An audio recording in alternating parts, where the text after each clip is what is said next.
The vibration of change, that magical place where life shifts from struggle to ease, from stagnation to forward movement, from old ways of being to new ways of becoming. Yes, it can seem rather elusive to get there, but when you are in it, you feel it down to your very core, and it can positively affect everything in your life, from your relationships to your health and well-being, from your career path to your abundance, from the quality of your inner connection to the fullness of your self-expression. Here on the Christine Upchurch Show, we explore ways to get into that vibration of change with experts in the fields of consciousness, psychology, spirituality, health, healing, and science. Are you ready to step into your vibration of change?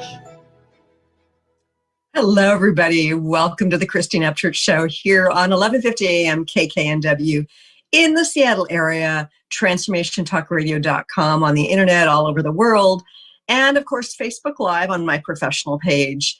You may hear my cat roaring in the background. I think she's got spring fever.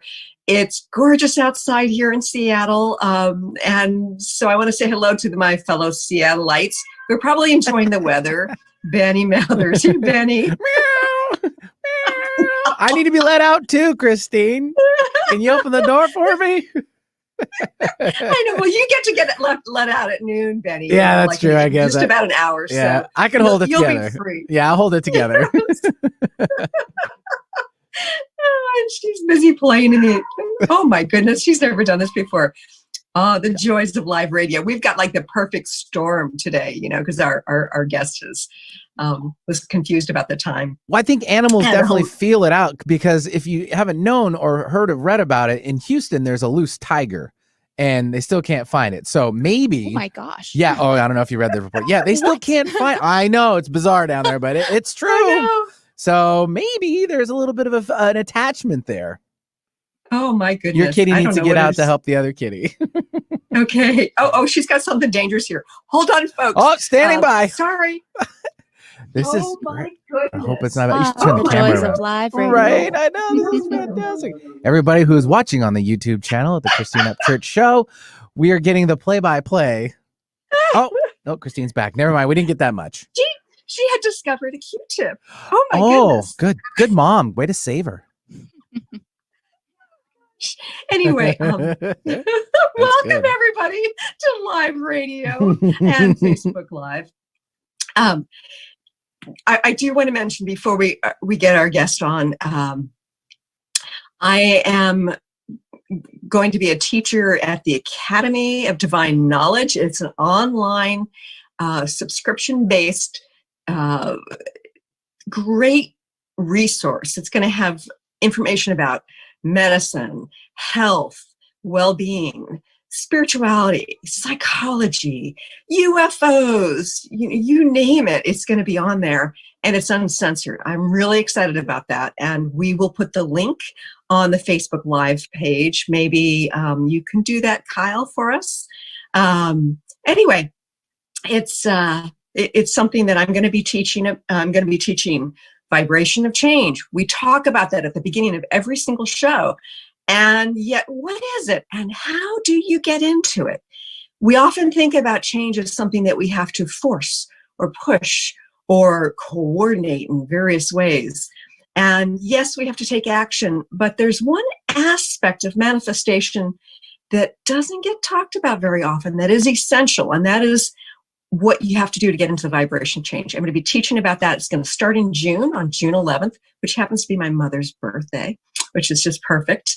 I'm also going to be teaching about a couple of other things, and you're going to have access to that censored interview that caused us all problems on YouTube, as well as on, for KKNW. You guys got, you got punished for a week as well. We got thrown in the pokey. I know. And there's no good reason for it. And so it's going to be on an uncensored platform. Anyway, I hope that you will join me and many other amazing teachers on the Academy of Divine Knowledge. So, Olivia, how are we doing with our guest? Yeah.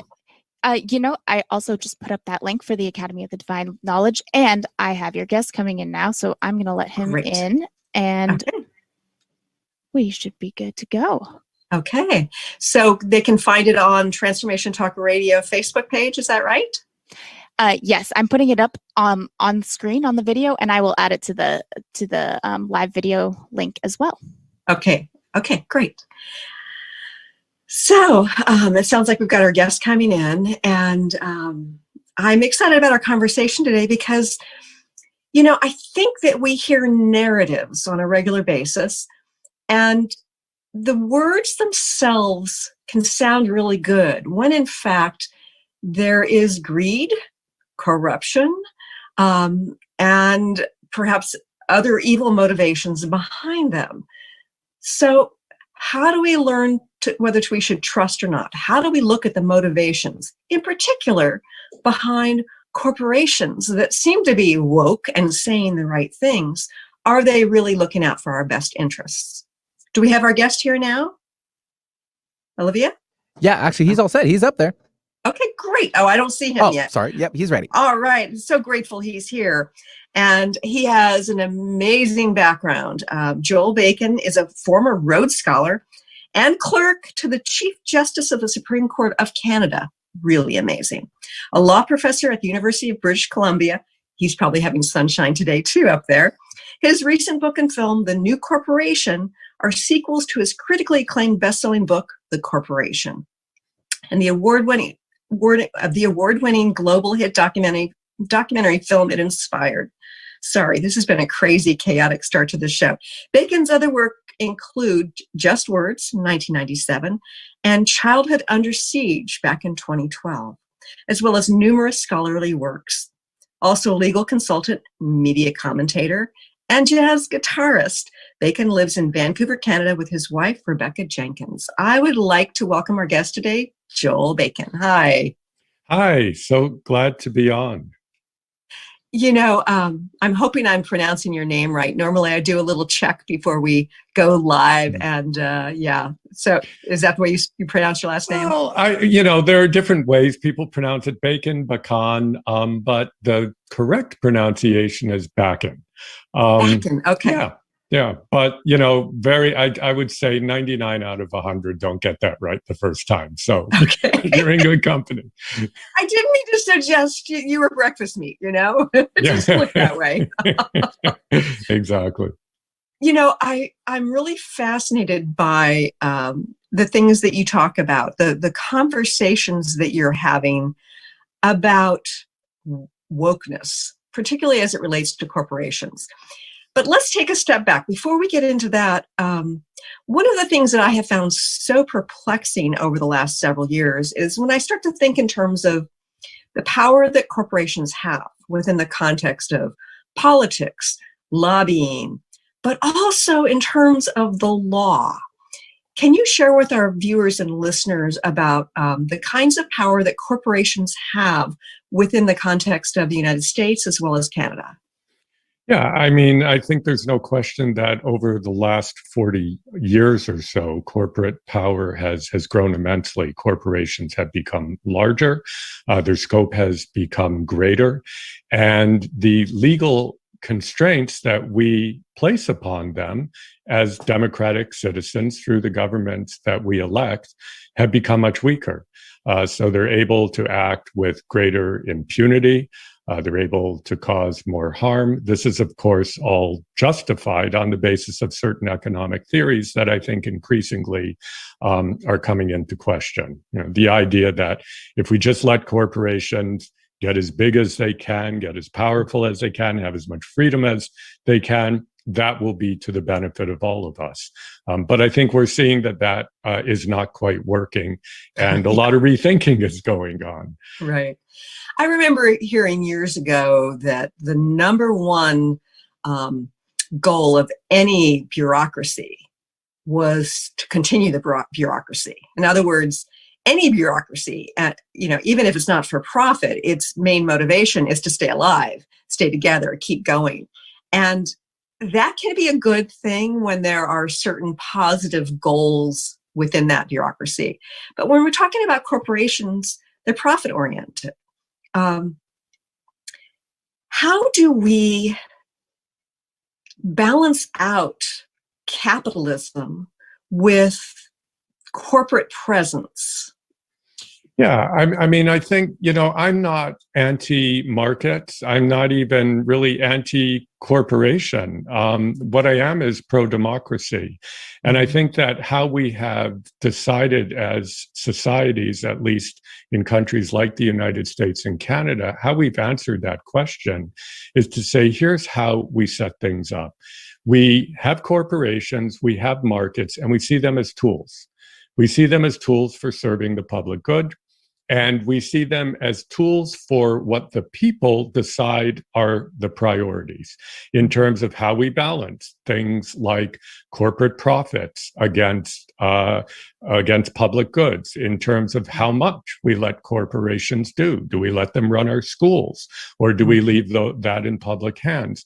In terms of the degree to which they can influence the democracy, do we allow them to just give as much money as they want to electoral campaigns and influence government as much as they want? So the understanding in democratic societies is that the people are in charge, and that they exercise their sovereignty through the governments that they elect, and that those governments then decide how to balance those kinds of competing interests and how to use corporations and markets as tools for the public good.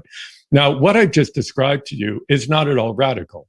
That's, what the founders of the United States, of Canada, of other Western countries had in mind when they were thinking about democracy. Private property, markets, corporations all have their place. It's good to have a thriving private sector, but they understood that you needed to balance that against a thriving public sector, against democratic sovereignty, against all that.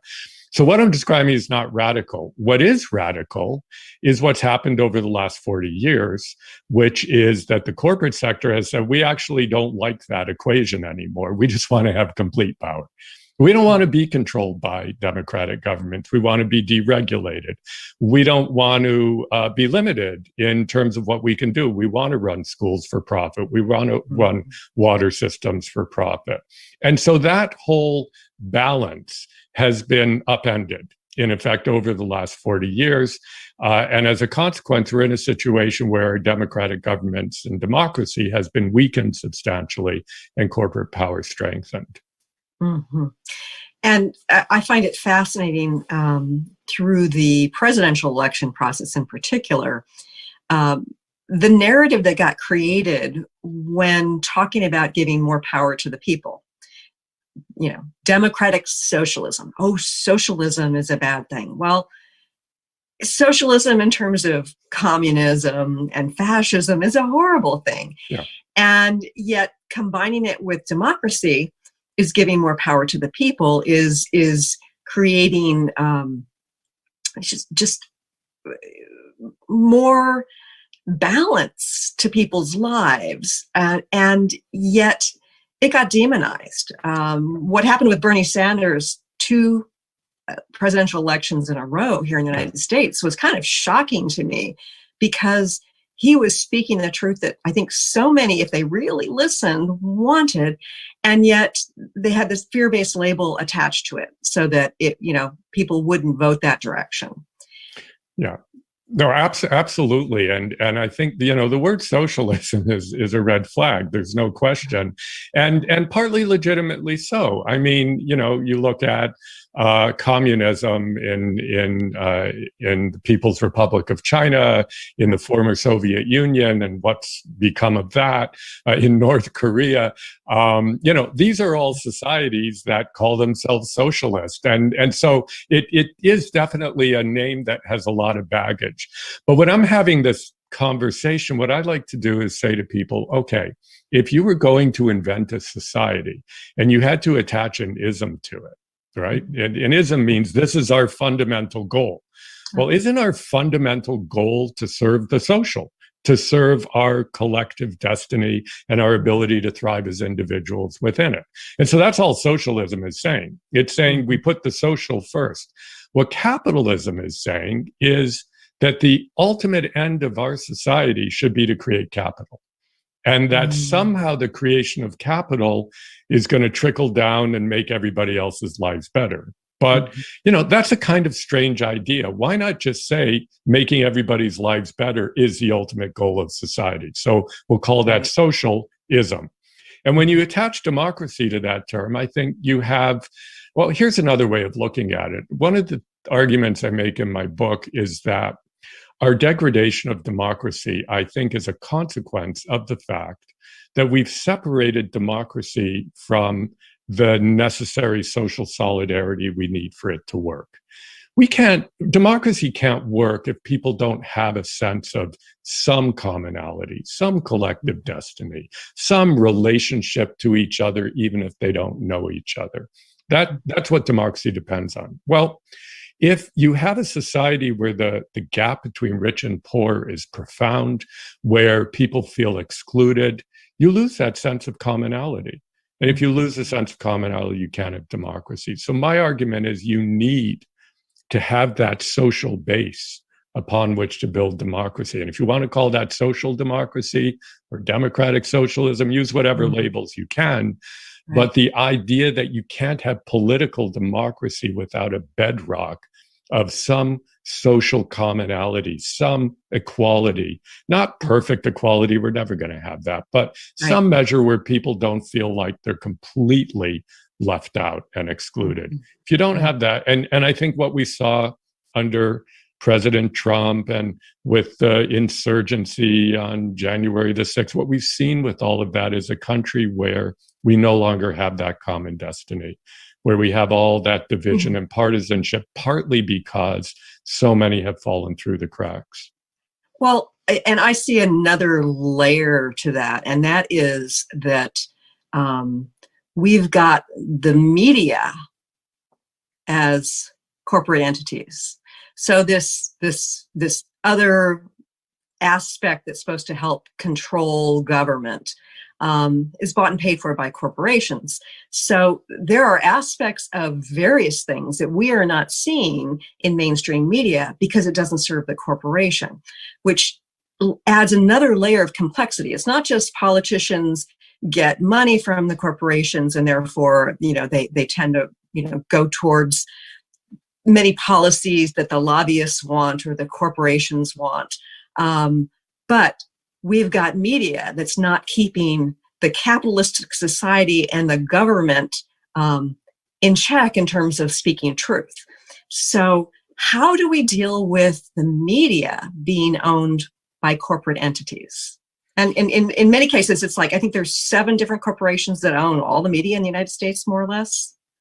I think the first thing that needs to be said in relation to that, and I don't know whether KKNW is owned by one of those big corporations or not, but the first thing to be said is that despite the fact that there is a lot of concentrated corporate ownership, there's a lot of great journalism that's going on. There are a lot of great shows like yours that really raise these difficult questions, including about the corporate media overseers. And that's great. My film got made as a result of financing from including some large telecommunication companies. So, my book is published by Penguin Random House, which is a huge and much bigger. It just swallowed up Simon & Schuster. So, it's a mega publisher. So the first thing to say is that somehow, despite corporate ownership of most media and concentrated ownership, as you point out, 7 companies owning everything, there still is good journalism going on. The New York Times, the Washington Post have done, a really admirable job in some ways. Having said that, you're absolutely right that a lot doesn't get covered. And that is partly because of the business model of corporate media based on advertising. You can't do an in-depth criticism of Amazon if you're depending on ad revenue from Amazon. So same thing with big pharma. That most of the that. Ads on these news programs are pharmaceutical ads. Absolutely.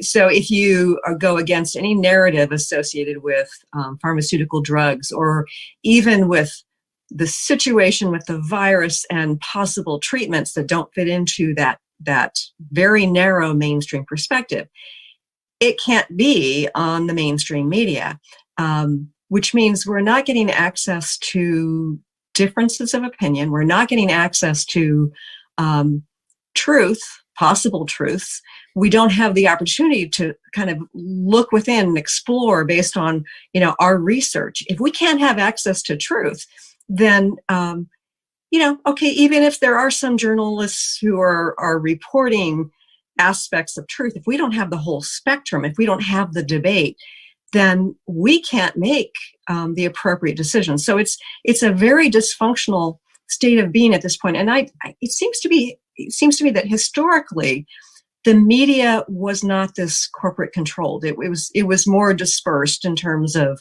who owned the various newspapers and the television stations.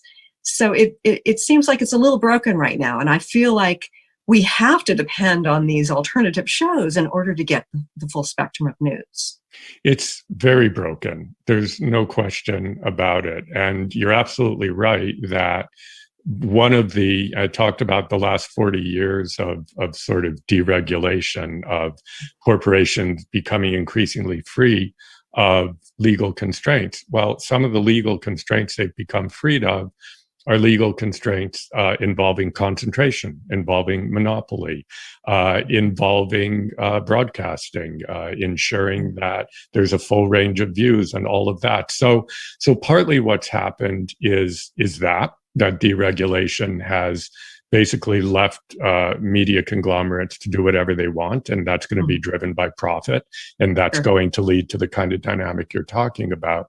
The other thing that's happened, and this is less relevant to the United States, because in the US, there's never really been a kind of public broadcasting system in the way there are in Canada and in European countries and in the United Kingdom with the BBC.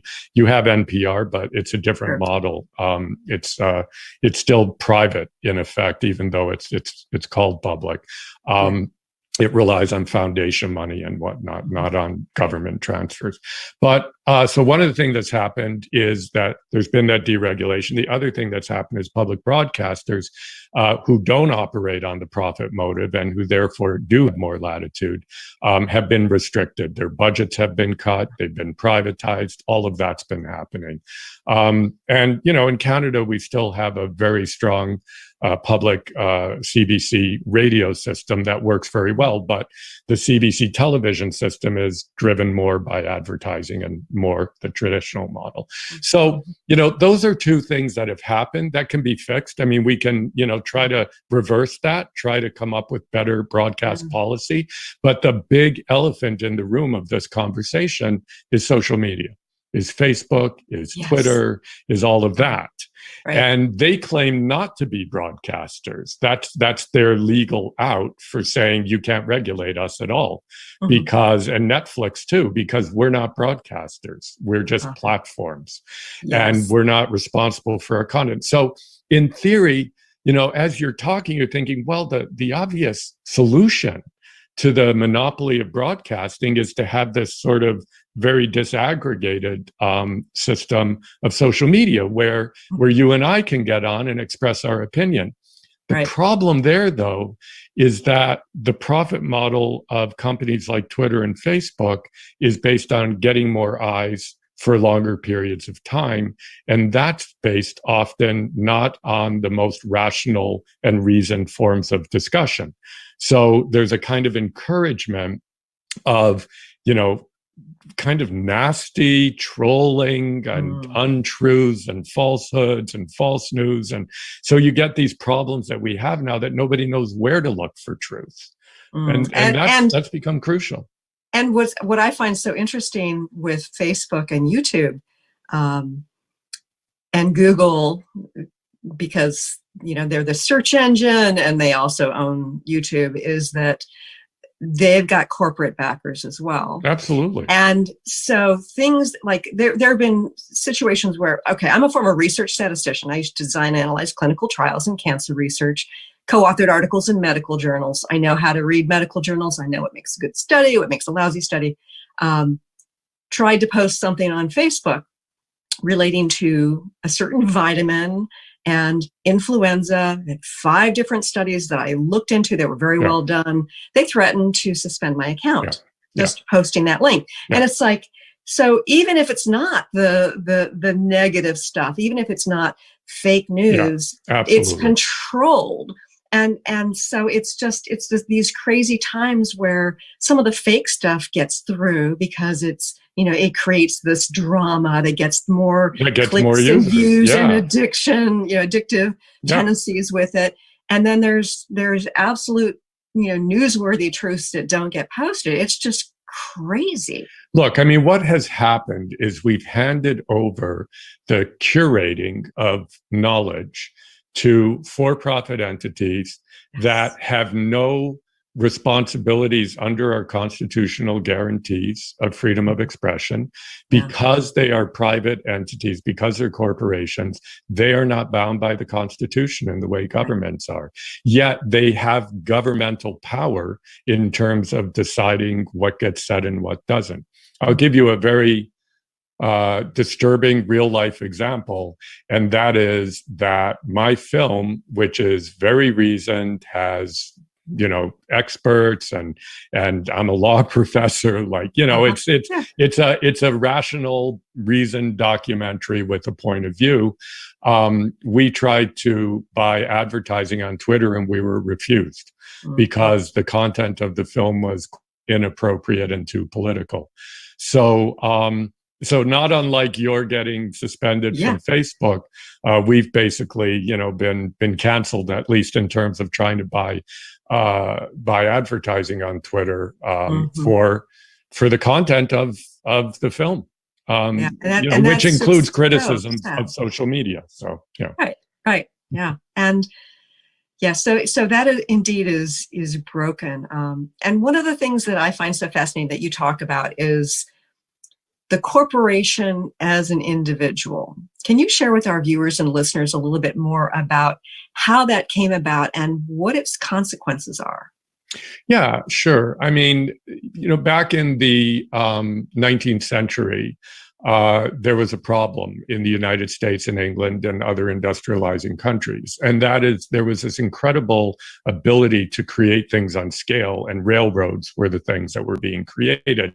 But there wasn't a business form that allowed for millions or tens of thousands of people to collectively own something and contribute their money to it.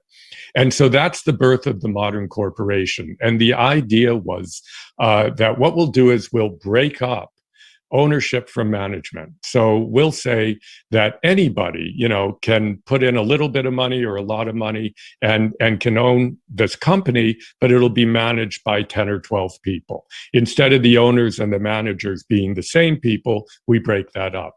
The problem then is that you have no actor, because now all the owners are anonymous and they don't want to put their money in if they're going to end up liable if things go wrong. So the magic that lawyers did at the time was to say, well, let's just call that thing we created a person. Because then, like you and me, it can have rights and obligations and operate in the legal system. Because if you're not a person, you can't operate in the legal system. That's fascinating. Say that again. So the idea is you create this collectivity in order to have the ability to draw large and small sums of money from millions of people. But now you've got this big unwieldy thing, then you need some entity that can operate in the legal system. And because law since Roman times only recognizes people, individuals, as capable of holding rights, you pull the rabbit out of the hat and you say, voila, this big collective entity we've created is one person. So General Motors can now be treated as a person when it enters a contract with a supplier, or it enters a contract with a worker or a union or whatever. So that is what personhood's about. Now, the tricky thing that happens in the United States in the 1880s is the Supreme Court in the United States says, well, if those things are persons, then they should have the same rights under the Constitution that all people have.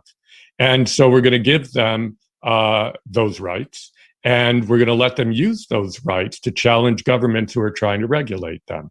So a few consequences of that. One of them is Citizens United, which a lot of people know about.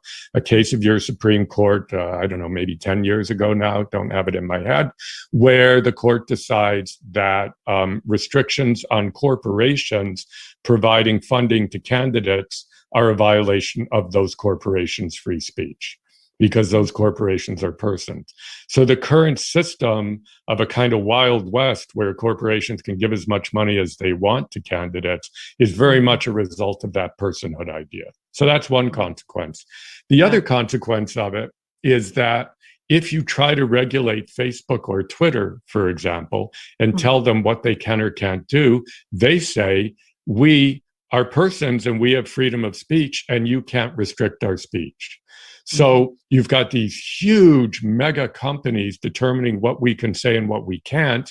And the strange irony is they are treated as holders of free speech rights rather than respecters of free speach rights. And that's what we're living in today. Yeah, that's crazy. It is. Oh, absolutely crazy.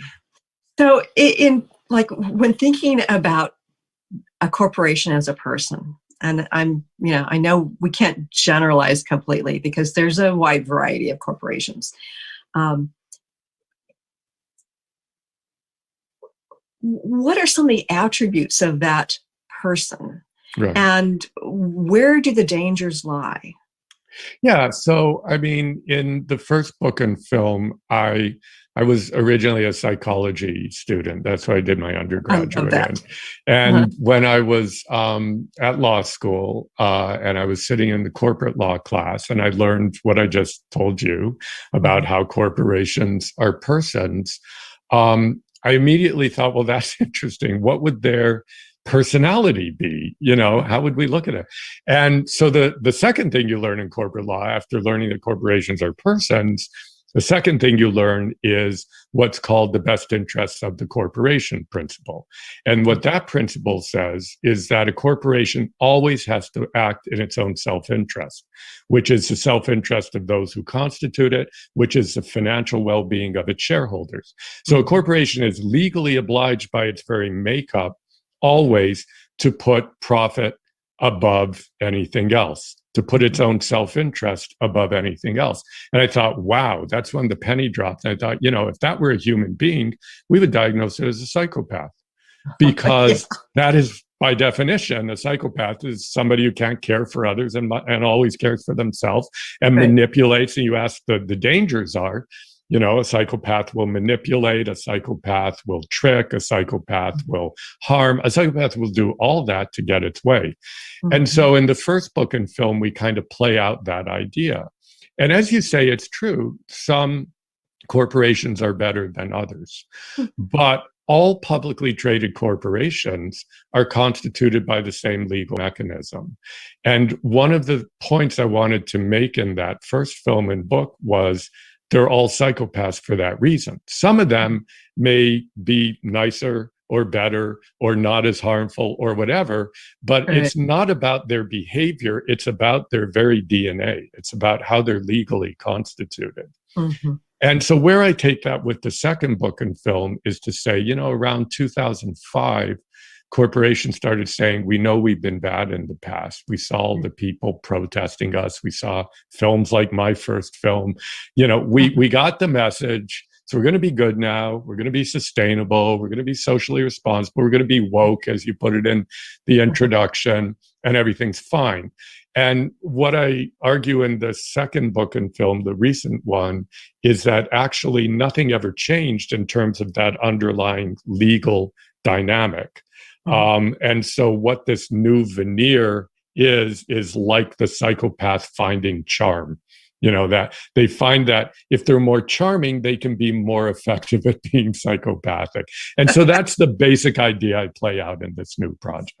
So a psychopath who also happens to be a narcissist and is really good at manipulating and getting what he or she or it wants. Yes. Yeah, absolutely.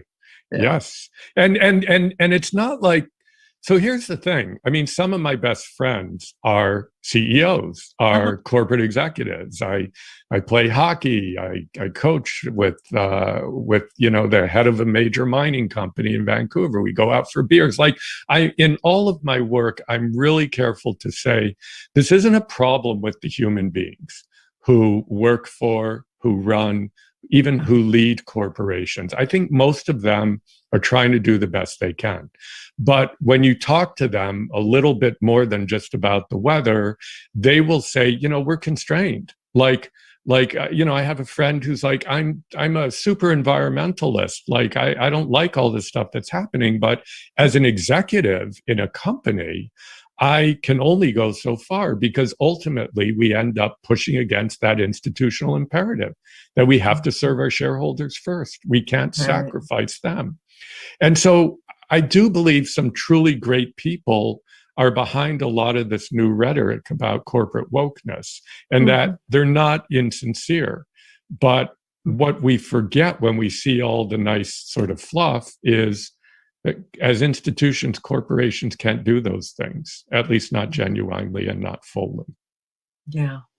And it feels really insincere when you see some of it almost feels like propaganda from the corporations when they are espousing these beliefs. When you look at their practices,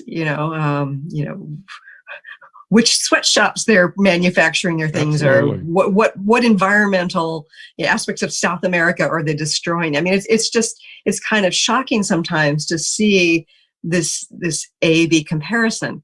And I fear that there are people who buy into it. So it's almost like, how do we deal with it's almost like there's this narrative getting created that is helping to encourage cognitive dissonance. Like, oh no, they're good corporations. They can't do these things because these are the messages that I'm seeing, advertised on social media or advertised on TV.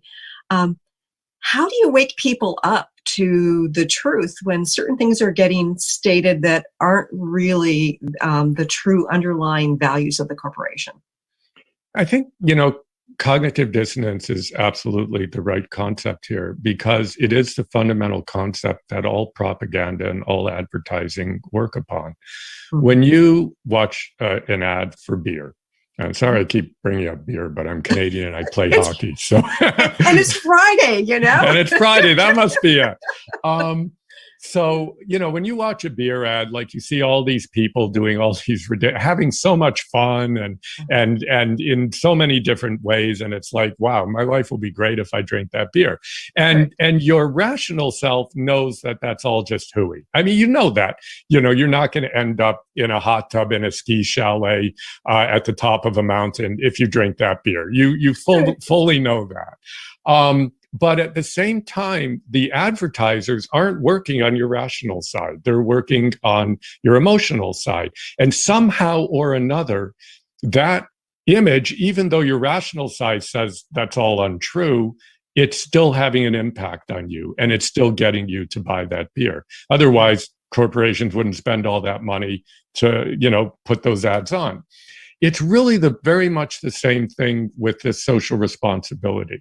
You walk into the store, you see the sign that says this store is good and we're helping people in Guatemala and we're reducing our waste and we're doing all that. And it makes you feel good about the company. Rationally that they're up to all kinds of no good in the world and that those commitments are shallow, but it still has the same effect as the beer ad. So I think, though, that we really have to ask where does the harm lie there? So one thing that people will say is, well, look, companies are doing a little bit better than they used to do. It's not all just words and empty promises. When they say they're being more sustainable, you can actually see evidence that they are in some ways, and that's good.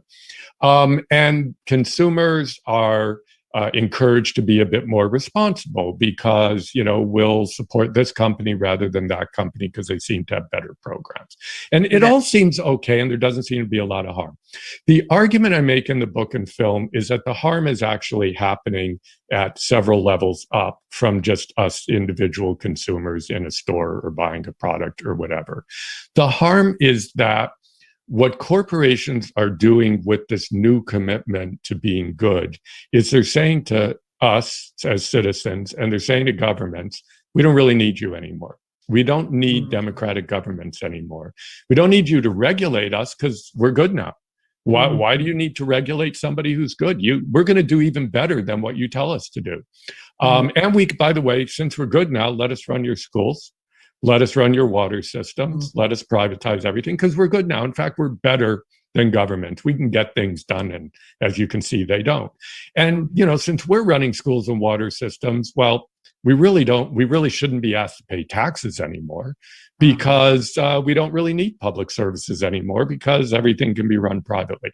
So the argument I make in the book and film is that this logic of goodness isn't just kind of marketing fluff, but it's actually having a profound impact on how we understand democracy and its relationship to the economy and corporations. And the profound impact is that it's substantially weakening democracy, it's weakening our social infrastructures, and it's leaving us at the mercy of undemocratic institutions, sometimes anti-democratic institutions, whose only goal is to make profit, not to serve us. And as bad as governments can be, and they can be, at least institutionally, their job is to serve us. And so the solution isn't to go over to the corporate side, it's to make our governments truly work properly and truly work democratically. I mean, that's my central argument. But that idea of the good corporation has been very powerful. Yeah, it seems like we're in a bit of a conundrum. There are so many ways in which this dysfunction is wreaking havoc. And I think about over the last year and a half, how there was already this huge disparity between the haves and the have-nots. And through the pandemic and the lockdowns, that gap widened. And on some level, the corporations are still serving, their investors, but their investors don't represent the masses. How do we get ourselves out of this when we have this huge gap that is only widening? And it seems like even if we got the government involved more in terms of, making sure that the corporations were looking out for some of these social interests, we're at this place now of great imbalance. What do you suggest? Well, it's very complicated. It's especially complicated in a nation like the United States and I say this as a U.S. citizen. I live in Canada, but I'm a dual citizen. I grew up in East Lansing, Michigan. It's a huge country, and it is a country that's based on a constitutional commitment to freedom, to equality, to democracy. So you can't have the kind of approach you have, for example, in communist China of just saying everybody has to do this and then that's that. God bless us. We respect pluralism, we respect freedom, we respect all those things. And so how do you respect all of that and at the same time come up with some kind of a balance among all of these competing interests? And, and especially when you throw into the thing, climate change and the environmental crises we're facing, in addition to inequality and all of that, how do you deal with that? And I guess, the way to deal with it, and I'm looking at this as a lawyer, I guess, is through public policy, through good public policy that is informed by the right values and that's informed by good science. That's obvious and it's easy to say. How do you actually get that done? In the film and book, I the best that I felt I could do is try to suggest an understanding of democracy and of freedom that are grounded in the absolute need for social equality and social solidarity, for some sense of commonality. Again, not perfect equality, but some sense in which people aren't falling through the cracks. The first thing we have to do is ensure that. How do you do that? You do it in part through tax policy. You do it by ensuring you have great public education that everybody has access to, that nobody suffers as a result of becoming ill, that you have some kind of a healthcare system that's accessible to everybody, whether that's through a public-private partnership or like Obamacare or something like that, or a public system like we have in Canada. But you make sure that people's needs are met and that they therefore feel some buy-in to the society so that they will act as citizens. So you don't have these horrible partisan divisions, that people feel they're pulling to some extent in the same direction, even while having, different visions. But there's some fundamental commitment to where the truth lies, at least some idea, because, science, for example, there's free discourse, there's, all those things, all the things that the United States was built upon, all those ideals. If you actually make them work, I think you've got a very functional society. But I think science is key, especially on the environmental front. I think listening to science. And yet, I see that the information about science is controlled based on corporate interests as well. And the very politicians who are supposed to be creating that policy to create a healthier society are often bought and paid for by corporate interests. Yes. So it seems like we're in this vicious cycle. And so but so here's the thing: it's kind of like doing repairs to your house, or like cleaning up after you haven't done anything for a while. It's like there's just a total mess, and it's in every room of the house, and so much work needs to be done. But that shouldn't stop you from starting. In other words, you have to start somewhere. There are many different fronts and many different problems, but you have to start somewhere. Do you fix the drain first, or do you but you have to start somewhere. Right. And I think that in a society like ours, with a lot of people starting somewhere in different places, if you manage to coerce your kids into helping clean up the house, and you have a family of 5, and somebody's in this room and somebody else in that room, and I'm fixing the drain and somebody else, then it'll get done. And I actually think that that's kind of what I mean by the buy-in to some common endeavor. That's what we've lost.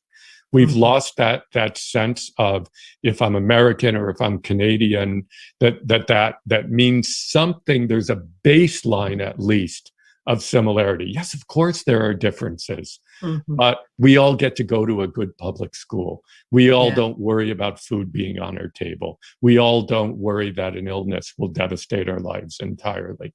That if we have that basic commonality, only good things can happen. But beyond that, I mean, I'm not a seer. I'm a pragmatist. It's hard for me to answer that question. I think you just have to start somewhere. Yeah. Okay. Before we go any further, I want people to know how they can connect with you, and tell us a little bit more about your 2 films. I think that one of them is not available yet in the U.S. Is that correct? That's right.